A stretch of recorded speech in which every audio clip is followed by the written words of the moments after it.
Oke, sekarang kalau orang bertanya tentang infak, saudara jamaah, infak itu perintah Allah di Quran, wa mimma rozaqnahum yunfikun. Sebagai orang iman itu sebagian dari rezekinya diinfakkan. Lah, infak ini dari dalil Quran yang bunyinya wa mimma razaqnahum yunfikun itu, ya, ini pengertian yang mendasar ya, bahwa setiap rezeki yang datang ke kita itu tidak semuanya hak kita. Ada yang tidak menjadi hak kita. Semua rezeki, baik berupa uang, makanan atau apa aja, itu tidak semua jadi hak kita. Contoh, orang ngingu ayam. Ada nggak yang di sini jamaah yang punya ayam? Ayam hidup? Ada ya? Orang ngingu ayam misalnya. Dari kecil sampai gede dia ngasih makan. Terus disembelih. Apa ayatnya Allah yang pertama? Disembelih itu keluar apanya? Darah kan? Darah itu oleh Allah diharamkan untuk dimakan. Berarti ayam ini kalau kita beli, ayam hidup kita sembelih, yang pertama yang bukan hak kita yang harus kita keluarkan apa? Darah. Darah bukan makanan kita, darah balik ke bumi. Habis itu bulu-bulunya dicabutin. Bulu-bulu juga bukan punya kita, bukan milik kita. Ya kan? Setelah bulunya bersih, apa yang dikeluarkan? Kotoran. Kotorannya ususnya kita buang. Kalau ususnya mau dibersihin, tapi kotorannya jelas bukan punya kita. Itu di hadisnya itu, kotoran itu punyanya hewannya jin. Jin itu punya hewan, itu makannya kotoran binatang. Habis itu sudah jadi daging, nggak ada kotoran, digoreng, yang dimakan masih ada yang disisihkan apa? Tulang. Tulang itu punya siapa? Punyanya jin. Tulang itu punya siapa? Punya jin. Nah, baru berupa daging kita makan. Sudah berupa daging itu loh, nggak kita makan semua. Bagi dengan istri, bagi dengan anak, bagi dengan saudara. Itulah gambaran rezeki. Di sini ada jambu air nggak di sini? Ada mangga nggak? Ada. Sampean ya dapat rezeki tanaman sampean sendiri, sampean panen mangga. Ayo, sapa sing mangan pelem dipangan sak kulit-kulite sak pelok-peloke. Sing ngene iku biasane sapi, Bro. Mangan jambu air itu loh, langsung caplok-caplok. Sak upil-upile dipangan, sak biji-bijine dipangan. Iku jenenge wedhus, Bro.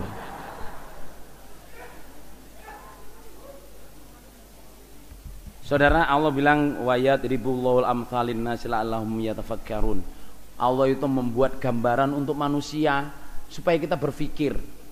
Wa mimma razaqnahum yunfikun itu kalau ibu saya, beliau guru juga salah satu guru Quran hadis itu, ibu saya itu menerangkan sampai kalau dikasih orang, itu kebiasaan ibu saya saudara jemaah, dikasih orang itu loh, beliau nggak mau makan semua, dikasih makanan atau dikasih kue dari mana itu selalu ini bagian keluarga kita, yang ini bukan, ditaruh di piring kecil-kecil kasih tetangga, nggak semua dimakan.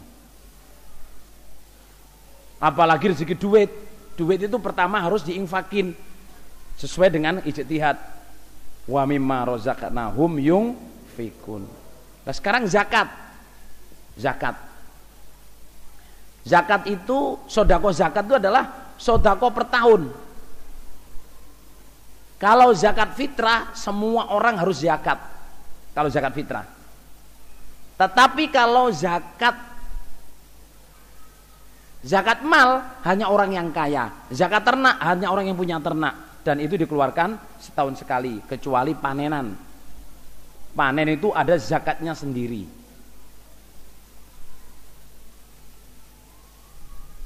Udah? Bisa dipahami jamaah ini? Ada sodako infak, ada sodako zakat. Sodako infak, sodako zakat. Kemudian, jadi kalau contohnya panen kok belum nisab, ya nggak zakat infak. Tapi kalau panen kok nisab baru zakat. Jadi infak dengan zakat itu dua yang berbeda. Infak sendiri, zakat sendiri. Dan yang ketiga, sedekah pembelaan. Sedekah pembelaan ini maksudnya firman Allah, jahidu bi amwalikum wa anfusikum fisabilillah. Belalah dengan hartamu dan dirimu. Hartamu yang sudah kamu infaki, sudah kamu zakati, kalau sabilillah menginginkan harus dikeluarkan. Artinya itu kita nggak bisa, misalnya contohnya untuk beli sarung, itu kan bagian dari pembelaan. Nggak bisa, oh uang persenan saya atau uang zakat saya kurangin karena saya belikan sarung. Sarung itu untuk ibadah, bagian dari pembelaan. Tidak boleh mengambil dari uang infak, tidak boleh mengambil uang dari zakat. Itu namanya pembelaan. Untuk bikin masjid, bukan uang zakat saudara, bukan uang infak. Kalau kita untuk membangun masjid ini pembelaan murni. Beli bensin, beli tiket, itu jahidu bi amwalikum wa anfusikum fi sabilillah. Pembelaan itu dulu mangkul saya tidak harus menunggu dapat rezeki, apa adanya. Ayamnya, bebeknya, sepeda motornya, jam tangannya, kalau diperlukan pembelaan dijual untuk agama. Yang berikutnya namanya sodakoh. Ini yang penting ya, ibu-ibu dengarkan ini ya, bapak-bapak. Sodakoh itu bukan infak, bukan zakat, bukan pembelaan. Dalilnya surat Az-Dzariyat, bunyinya walladzina fi amwalihim haqqul lis-sa'il wal mahrum. Itu surat Dzariyat. Di surat Al-Ma'arij bunyinya walladzina fi amwalihim haqqum ma'lum lis-sa'il wal mahrum. Orang iman itu selalu menyisihkan hartanya untuk orang yang minta atau orang yang tidak minta. Apa saudara jamaah? Orang iman itu selalu apa? Menyisihkan harta untuk orang yang minta dan orang yang tidak minta. Saudara jamaah, ini pelajaran dari ibu saya ya. Ya, saya banyak belajar ibu saya karena beliau tahun 56 sudah jadi, tahun 57 sudah jadi mubalighot. Dan hatam kutubus sitah, hatam qiraah sab'ah. Ibu saya itu banyak sekali kebijakan beliau. Contohnya tentang sodakoh ini, selalu ngomong, Le, kalau kamu dapat rezeki banyak, sisihkan untuk orang yang minta dan tidak minta. Selalu punya uang, harus selalu punya uang. Insya Allah di sini saya saudara jamaah ini wala fakhro ya. Meskipun saya mengaji gini, saya selalu bawa uang. Saya selalu membawa uang. Uang ini saya siapkan untuk orang yang minta dan nggak minta. Kalau ada orang keperluan apa, selalu. Adik saya Abdurrahman almarhum itu ngajarin saya kalau pulang dari luar negeri itu selalu menyisihkan paling minim $500. Ada yang teleponnya nggak dimatiin? Oh enggak. Jadi paling minim adik saya itu menyisihkan uang $500. Berarti itu 500.000. Itu diamplopin kecil-kecil, 50.000 atau 20.000 atau 100.000. Langsung dimasukin di tasnya dia kalau ketemu orang sepanjang jalan dari mana? Sepanjang jalan dari Jakarta atau dari Surabaya ke kampungnya itu kalau mampir orang jamaah selalu kasih. Ibu saya mengajarin lagi tahun 79. Ini bapak-bapak ada yang merantau nggak ini dari Jawa ke sini? Ada ya? Ada nggak yang kadang-kadang pulang ke Jawa beli tanah, beli apa di sana? Ada ya?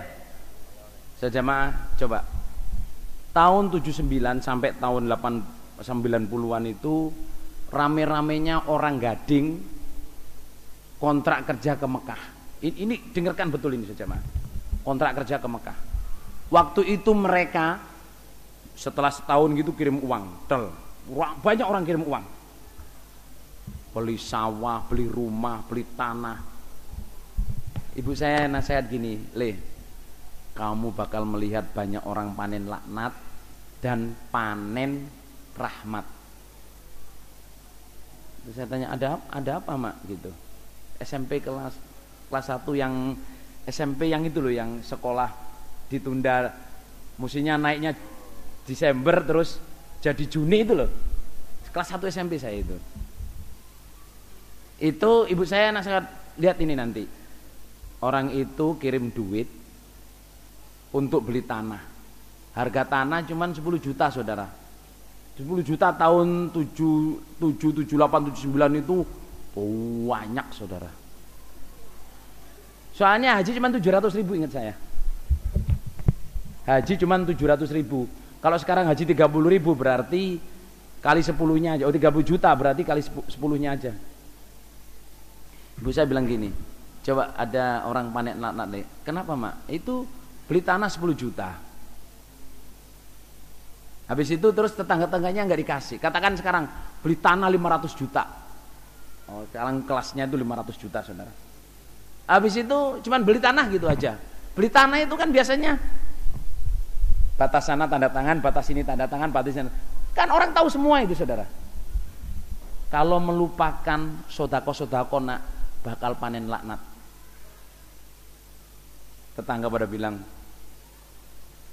wah kaya rek sekarang, tapi garing. Ngerti nggak? Kaya tapi apa? Kering. Pelit, loke, kedekut, apa lagi? Hah? Seke, hah? Seke, maseke, oh maseke. Ya jamaah, terus bilang gini, diterusin, wah tapi kering, pelit. Paling nanti kalau udah habis hartanya datang ke saya lagi, utang saya lagi. Jadi baru beli tanah, belum pulang, tetangga-tetangga ini mulutnya udah pada doain nanti kalau jatuh kan datang ke saya. Berangkatnya kan saya yang minjemin. Coba nak, ibu saya nasihatin, coba nak ya, beli tanah 500 juta, ambil uang 5 juta, 5 juta aja. Banyak enggak 500 dengan 5 juta itu? Sedikit. Gak usah 5 juta, 2 juta setengah aja nak, diambil 2 juta setengah. Belikan kambing, belikan beras, ya kan?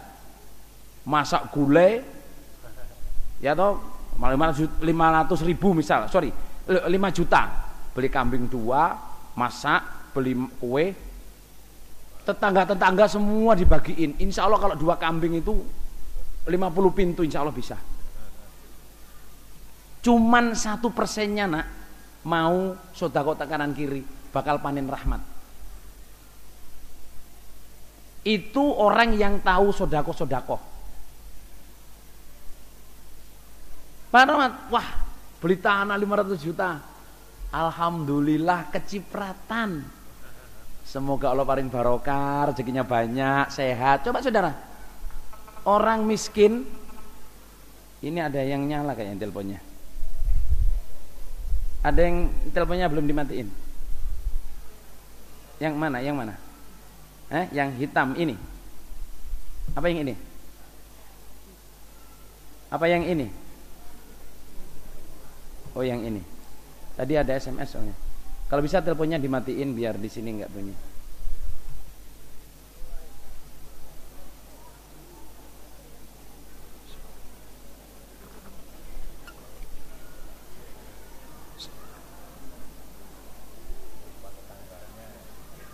Masih ada. Masih ada.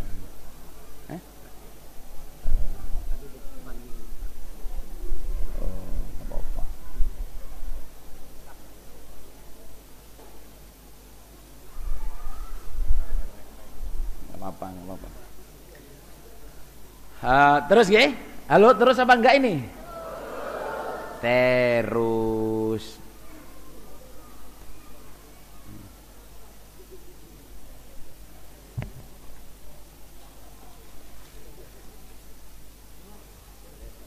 Moga-moga Allah paling barokah, paling sehat waras, paham jamaah, rezekinya banyak halal dan barokah.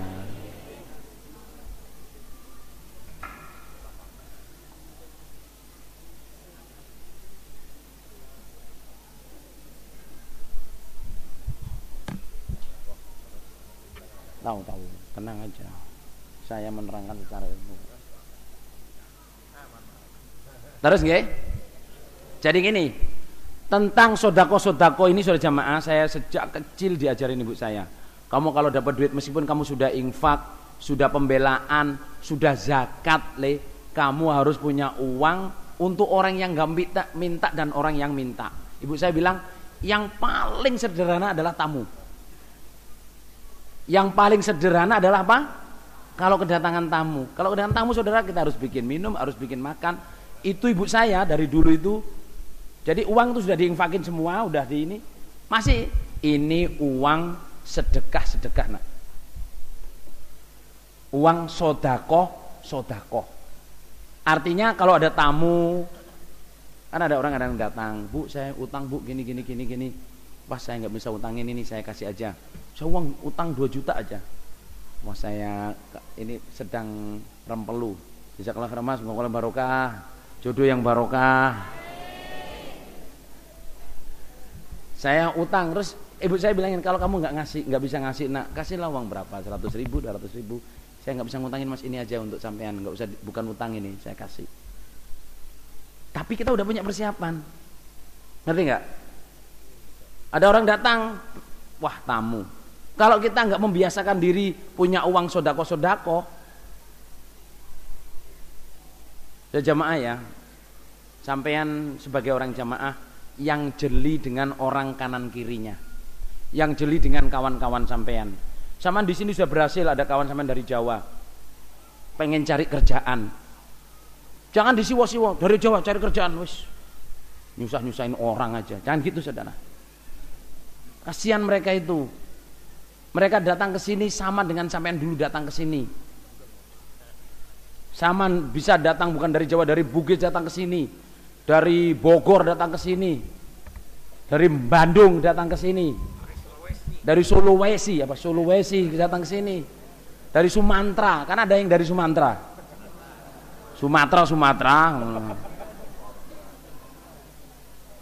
Dari Sumatera datang ke sini.